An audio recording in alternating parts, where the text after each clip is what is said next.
Friends, welcome to our channel Sunita with Sunita, जिसमें आप दिव्य प्रकाश दुबे जी के कहानी संग्रह मसाला चाय से निकली हुई कुछ कहानियों को सुन रहे हैं।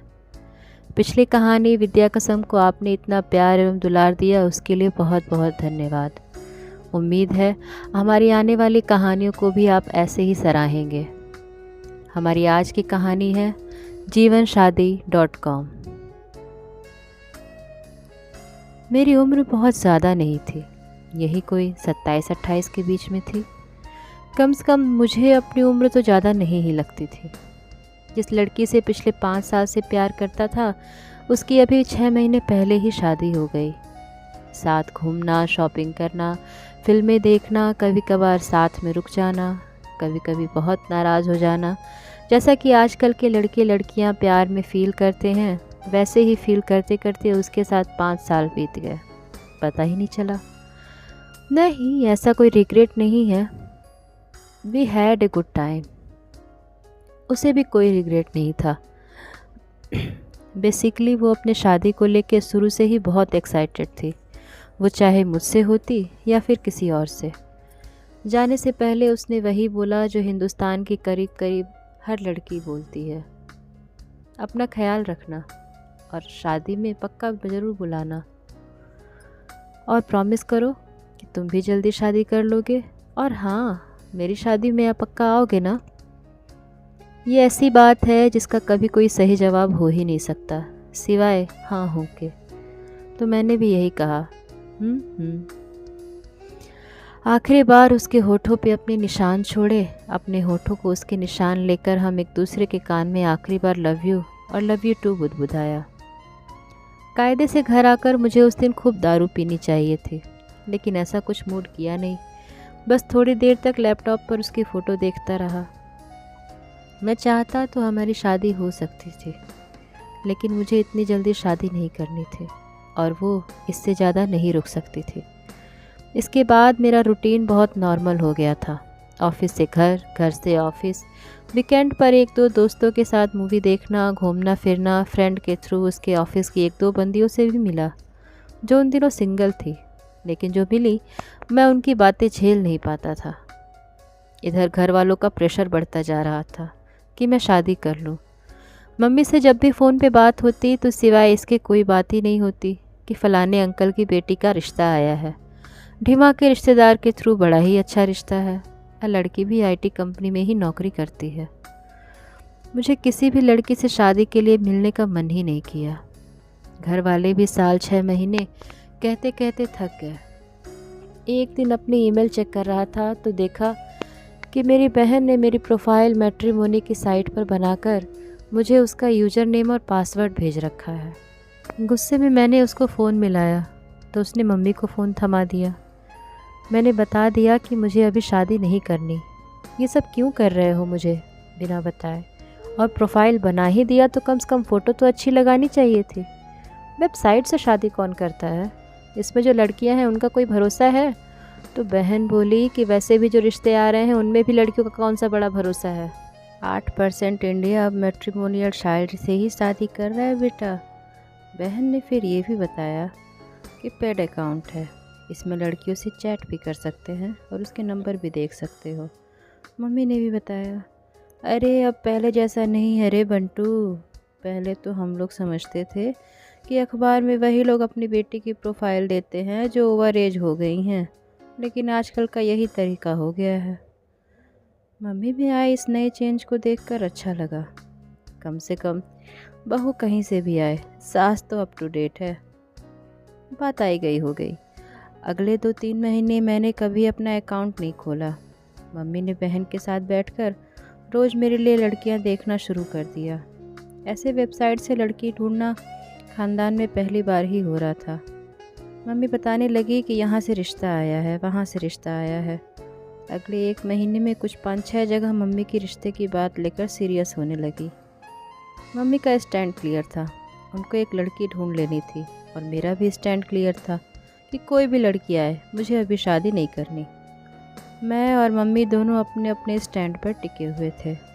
हाँ, बस वो जिसको बताती उस बंदी या बंदी की फैमिली से मैं मिल आता, और फिर कोई ना कोई बहाना बता के काट देता। एक दिन संडे को अपनी अलमारी समेटते हुए मुझे मानसी के दिए हुए गिफ्ट दिखे। गिफ्ट देख के मुझे याद आया कि लाइफ कितनी अनसेटल्ड हो गई है। जब तक वो थी कम से कम ये नई लड़कियों को देखने वाला सिलसिला चालू तो नहीं हुआ था। मानसी के जाने के बाद मुझे उस दिन पहली बार लगा कि अब सेट हो जाना चाहिए। अलमारी समेटकर मैंने अपनी जीवनशादी.com वाली प्रोफाइल पहली बार खोली। वहाँ देखा कि मम्मी और बहन ने मिलकर 77 लड़कियों पर एक्सप्रेस इंटरेस्ट किया हुआ है और मेरी प्रोफाइल पर 21 लोगों ने एक्सप्रेस इंटरेस्ट किया हुआ है। मैट्रिमोनी साइट पर पहली बार आना ऐसा ही होता है जैसे आप अपने लिए कार खरीदने निकले हो। आपको एग्जैक्टली अपनी रिक्वायरमेंट के हिसाब से फ़िल्टर लगाते जाना है और वेबसाइट अपने आप आपके लिए कौन सी लड़की सूटेबल रहेगी बता देगी, जैसे कि कार वाली वेबसाइट कार के बारे में बता देती है। मैं अब इन सब मायाजालों को समझने की कोशिश कर ही रहा था कि इतने में एक नया एक्सप्रेस इंटरेस्ट आया। मैंने क्लिक किया तो बंदे की फ़ोटो खुली। उसके नीचे उम्र लिखी थी 26 साल और अबाउट मी के सेक्शन में लिखा था, my daughter Himani is very simple, sober and fun loving. She is modern with traditional values. Currently working with an MNC based in Delhi. We don't believe in dowry. Looking for only serious proposal. ये पढ़ते हुए मेरी नज़र fun loving पर अटकी। And we don't believe in dowry पढ़कर बहुत अच्छा लगा। मैंने एक्सप्रेस इंटरेस्ट एक्सेप्ट कर लिया। अगले ही मिनट वो बंदी कोने वाले चैट बॉक्स में दिखने लगी। मैंने बॉक्स में मैसेज भेजा, hey this is Himani. No I am Himani sister. वहाँ से तुरंत रिप्लाई आया, ओह ओके। मैं थोड़ा ठिठका। लड़की की बहन ने बात करने के लिए अभी तैयार नहीं था मैं। What do you do? Are you looking for a working girl? Are your veg? Veg is compulsory for us. How much is your age? And how much is your salary? Her CTC is 4.65 lakh per annum fix. You belong to which place? Are you serious? इतने सवाल एक बार में? Are you serious? Sorry, लेकिन यहाँ ज़्यादातर लोग serious नहीं होते ना, इसीलिए पूछा आपसे। मुझे नहीं पता। आज मैंने पहली बार ही अपना अकाउंट खोला है। मेरी मम्मी और माँ ही मेरे अकाउंट को देखते हैं। फिर मैंने एक एक करके उसके सारे सवालों के जवाब दे दिए। उसने आखिरी सवाल किया, आपको कुछ पूछना है? हाँ प्लीज़ पूछो, मुझे हिमानी से बात करनी है। आपको ये नहीं लगता कि पहले हमारे पेरेंट्स को बात कर लेनी चाहिए? इस जवाब से मैं थोड़ा इरिटेट हुआ। सोचा लॉग आउट मार दूँ, लेकिन कुछ सोचकर मैंने लिखा, नहीं मुझे बिल्कुल नहीं लगता कि पहले हमारे पेरेंट्स को बात करनी चाहिए। मैं इंडिपेंडेंट लड़की देख रहा हूँ। अगर हिमानी में अपने पेरेंट्स और अपनी बहन पर इतना डिपेंडेंट है तो आई एम नॉट इंटरेस्टेड। मैंने ये मैसेज भेज तो दिया पर थोड़ा बुरा लगा। फिर कुछ सोचकर अगर मैंने ज़्यादा बोल दिया हो तो सॉरी भेज दिया। उधर से हिमानी बहन जा चुकी थी। मुझे अपनी बेवकूफ़ी पर बुरा लगा कि अच्छा खासा अलमारी साफ़ कर रहा था और कहाँ से जीवनशादी.com के चक्कर में पड़ गया। अलमारी को ठीक करके खाना खाकर मैंने घर को फ़ोन मिलाया, लेकिन उनको ये नहीं बताया कि मैंने वेबसाइट खोली थी। अगले दिन 11 बजे के आसपास एक नए नंबर से एसएमएस आया जो मेरे मोबाइल में सेव नहीं था। हाय हिमानी दिस साइड। वो हिमानी, कल जीवनशादी.com पर आपको मेरी बहन से बात हुई थी ना? ओह हाँ बताइए। Can we talk in evening? Yeah sure. Which time? You tell me. No you tell me. Okay 8 PM चलेगा। Yes okay. एसएमएस के बाद मैंने हिमानी का नंबर शादीवन नाम से सेव कर लिया। तभी मम्मी का फ़ोन आया कि किसी हिमानी नाम की लड़की की बहन का फ़ोन आया था। वो लोग तुम्हें कॉल करेंगे, मैंने नंबर दे दिया है।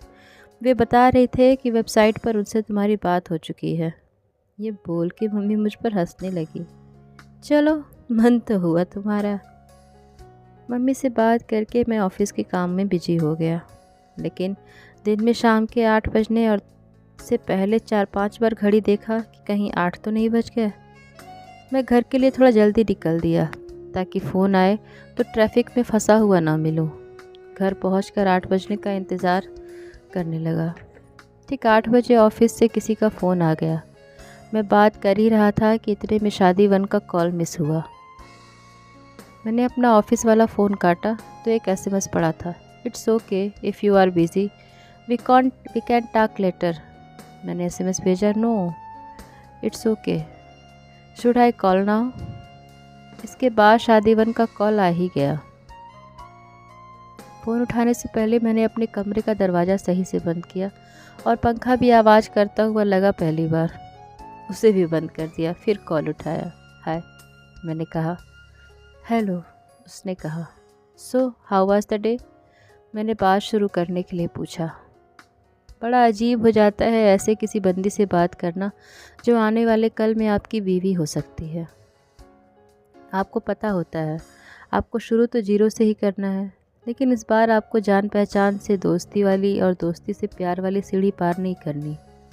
ये वैसे ही है जैसे किसी टूर्नामेंट में कोई टीम सीधे फाइनल खेलने के लिए उतरे और उससे पहले कोई प्रैक्टिस मैच भी खेलने को ना मिला हो। खैर हमारी बात शुरू हुई। बात करते करते कब 8 से 10 बज गए पता ही नहीं चला।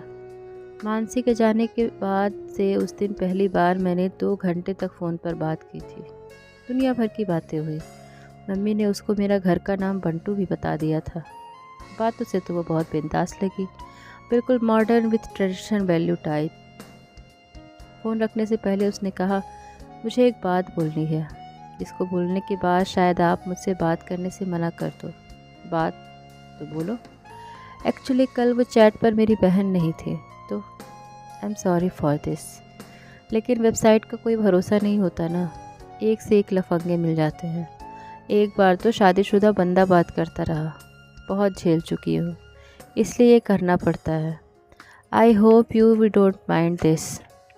एक्चुअली मुझे आपकी वो इंडिपेंडेंट लड़की वाली बात बहुत अच्छी लगी। आप अभी भी बात करेंगे मुझसे? हालांकि उसकी इस बात का इतना भी बुरा नहीं लगा। बात सही भी है, इन वेबसाइट का भरोसा थोड़े ना है। मैंने कहा, अरे आप इतना मत सोचो, it was nice talking with you. Thanks, same here. इतना कहकर हम दोनों ने फ़ोन काटने से पहले कहा, पहले तुम रखो। नहीं, पहले आप रखिए। खैर किसने फ़ोन पहले रखा ये तो मुझे अब याद नहीं, लेकिन फ़ोन रखने के 20-25 मिनट बाद उसका टेक केयर गुड नाइट वाला एसएमएस आ गया था, जिसका जवाब मैंने केवल गुड नाइट लिख के भेज दिया। बातें रोज़ 8 बजे शुरू होती।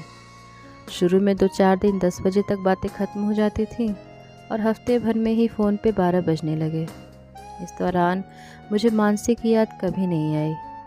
जब हम एक दूसरे को ठीक ठाक जान गए तो सोचा कि मिलते हैं। मुझे 1 हफ्ते बाद दिल्ली जाना था तो मैंने हिमानी से मिलने के बारे में पूछा। वो तैयार हो गई। वो बोली कि घर वालों से मिल लो। मैंने कहा मिल लेंगे, एक बार पहले हम तो मिल लें।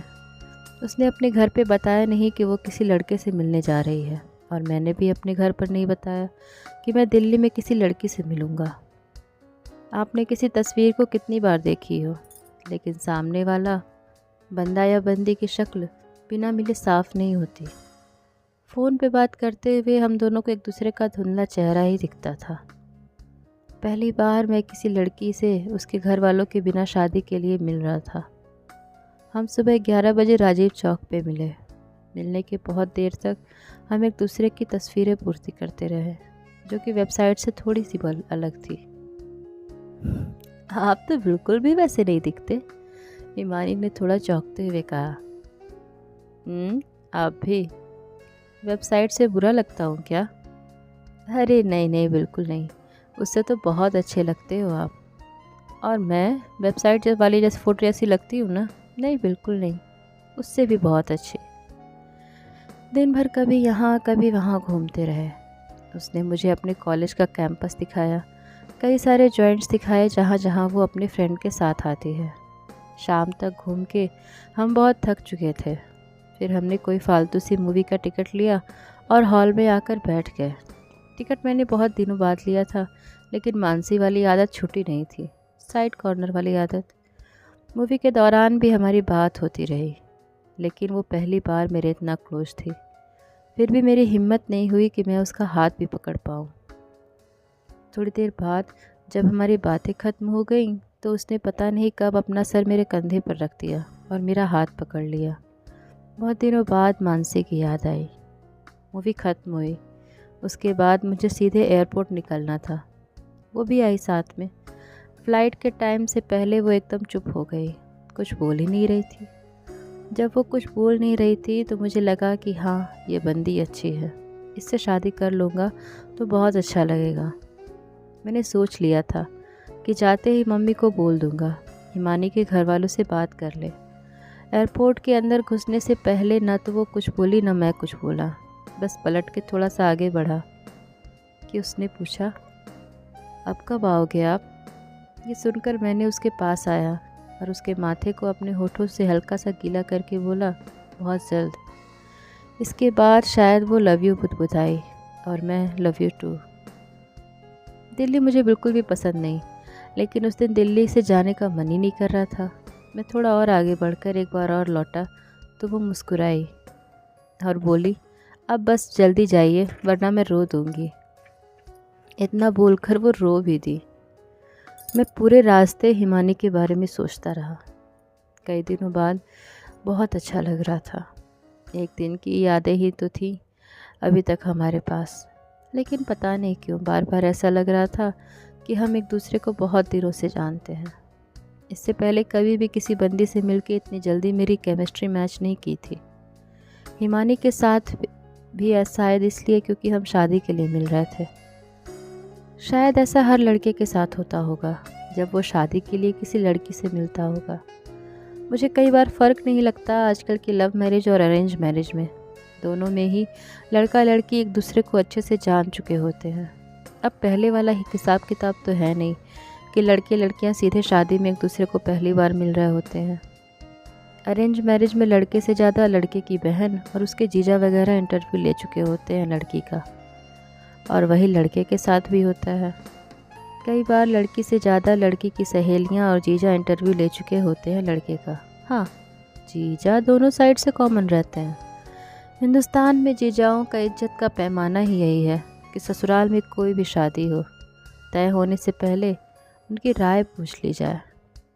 वो हाँ का एकमात्र विकल्प चुने और बाज़ार में खबर फैला दी जाए कि लड़के के या लड़की के जीजा ने सब देख समझ लिया है। जीजा जैसे जीजा होने से पहले शादी के सीनियर कंसल्टेंट थे किसी एमएनसी में। आजकल की किसी शादी में जयमाल के टाइम पर जितनी आसानी से लड़के लड़कियां एक दूसरे से इशारों में बात कर लेते हैं, उनको देख के ये जानना करीब करीब असंभव ही है कि शादी लव है या अरेंज। मुझे भी ऐसा ही लग रहा था कि अगर मैं घर जाकर बोल दूं कि हिमानी से शादी करनी है तो ये मेरी लव मैरिज हुई या अरेंज मैरिज। मैंने घर जाते ही मम्मी को बोल दिया कि मुझे ये लड़की पसंद है, बाकी आप लोग देख लो। मम्मी ने एकदम से खुश होकर पापा को बताया। बहन और उसकी सहेलियों ने अपनी प्लानिंग शुरू हो गई थी। पापा ने हिमानी की पापा से बात कर ली। हिमानी और मैं एक बार घर वालों के सामने मिले, ऐसे जैसे पहली बार मिल रहे हों। वो चाय लाते हुए वैसे ही घबराई हुई थी जैसे सालों से हिंदुस्तान की लड़कियां घबरा रही हैं। वैसे उसने सारा सामान खुद ही बनाया हुआ था, जैसे अमूमन सारी लड़कियां बना लेती हैं। पैसा ना हमें चाहिए था और ना उन्हें देना था, बस कुंडली मिलान बचा था। कुंडली मिलान हुआ तो सब नॉर्मल निकला, तो उन्होंने चैन की सांस ली। कुंडली ने जितने घर आज तक बसाए नहीं, उससे ज़्यादा बसने नहीं दिए। शादी की डेट फिक्स हो गई, वहीं ऑन द स्पॉट रोका हो गया, अंगूठी पहना दी गई, सब परफेक्ट निपट रहा था। मुझे लव मैरिज वाली फीलिंग आ रही थी और हम दोनों के घर वालों को अरेंज मैरिज वाली। इन सब के बीच मुझे मानसी की याद कभी नहीं आई, जबकि एक टाइम ऐसा लगता था कि कैसे किसी और से शादी कर पाऊँगा। इसी बीच मेरा और मेरे हिमानी का रोज़ घंटों पे बात होता था। मैंने शादी से 1 महीने पहले ही दिल्ली ट्रांसफ़र ले लिया, जबकि दिल्ली मुझे बिल्कुल भी पसंद नहीं था। लेकिन अब दिल्ली आने की वजह बदल चुकी थी। वजह बदल दिए जाएं तो शहर भी बदला हुआ ही लगता है। मैंने हिमानी को मानसी के बारे में सब बता दिया। हालांकि मैंने कभी खुद हिमानी के पास्ट के बारे में जानने की कोशिश नहीं की थी। हमने मिलकर शादी के बाद रहने के लिए एक घर भी फाइनल कर लिया था। शादी को करीब 1 हफ्ता बचा था और हिमानी ने मुझे शाम को ऑफिस के बाद मिलने के लिए कहा। वो बहुत रो रही थी। मैं जैसे ही उससे मिला वो मुझे गले लगकर और ज़ोर से रोने लगी। मेरे बहुत देर तक चुप कराने के बाद भी चुप नहीं हुई, तो मैंने ही उसका मूड हल्का करने के लिए कहा, क्या बात है, 1 हफ्ता ही रह गया है शादी में, इस बात के लिए इतना क्यों रो रही हो? वो फिर भी रोती रही। करीब 1 घंटे बाद बोली, मुझे एक बात बोलनी है, जिसको बोलने के बाद शायद आप मुझसे बात करने से मना कर दो। बात तो बोलो। मैं एक बंदे से मिली थी जीवनसाथी.com के थ्रू, आपसे मिलने से पहले। हाँ, तो क्या हो गया? तो मेरा रोका उसके साथ हुआ था, हमारे बीच फिजिकल भी था। He was just perfect to me, पर जैसा आपके लिए मानसी थी। लेकिन वो अपने कैरियर के लिए दुबई चला गया और मुझे अपनी फैमिली के साथ ही रहना था यहाँ दिल्ली में। हाँ तो ठीक है, कोई बात नहीं। तो मुझे वो पसंद था और अब उसे मेरे बिना अच्छा नहीं लग रहा, लेकिन वो मेरे लिए लौट आया है मुझे बिना बताए। इसलिए मैंने पहले आपसे बात की तो बोला कि इन वेबसाइट का कोई भरोसा नहीं है। लौट आया है क्या मतलब? ये सुनकर वो फिर से रोने लगी। देखिए, मुझे पता है कि आप बहुत अच्छे इंसान हो, लेकिन मैं आपसे शादी नहीं कर सकती। बस आप एक एहसान कर दो, अपनी तरफ से ये शादी तोड़ दो। मन तो बहुत किया कि मारो हिमानी को, लेकिन उसकी बात मानकर भी नुकसान मेरा था और ना मानकर भी मेरा ही नुकसान था। हम सुबह के 7 बजे तक मेरे घर पे बैठे रहे। कभी वो चुप होती तो मैं रोने लगता और कभी मैं चुप होता तो वो रोने लगती। ये हमारी पहली और आखिरी रात थी जो हमने साथ गुजारी। हमारी शादी की उम्र कुल एक ही रात की थी। बिना मुकदमे के हम दोनों आज़ाद होकर भी उम्र भर के लिए कैद हो गए। उसने जाने से पहले बस इतना ही कहा, अपना ख्याल रखना और अपनी शादी में पक्का बुलाना मुझे, और प्रॉमिस करो तुम भी जल्द शादी कर लोगे और मेरी शादी में पक्का आओगे ना। उस दिन मानसी की बहुत याद आई। हिमानी के जीजा ने सभी रिश्तेदारों को एसएमएस कर दिया कि दहेज की वजह से शादी कैंसिल करनी पड़ी। कभी कभी कुछ शहर रास नहीं आते। मैंने नौकरी बदल ली है और दिल्ली छोड़ दिया। एक अंकल की बेटी जिसको मैं बचपन से जानता हूँ उसी से शादी कर रहा हूँ। जयमाल में जितने आराम से मैं अपनी होने वाली बीवी से इशारों में बात कर रहा हूँ, उसको देखकर ये किसी के लिए भी अंदाज़ा लगाना मुश्किल है कि ये शादी लव है या अरेंज। आज के लिए बस इतना ही। उम्मीद है आपको हमारी ये कहानी पसंद आई होगी। पसंद आए तो लाइक, सब्सक्राइब और शेयर करिएगा। ज़्यादा से ज़्यादा करिएगा, हमें ज़रूरत है आपकी। मिलते हैं अगले दिन अगली कहानी में। तब तक के लिए नमस्कार।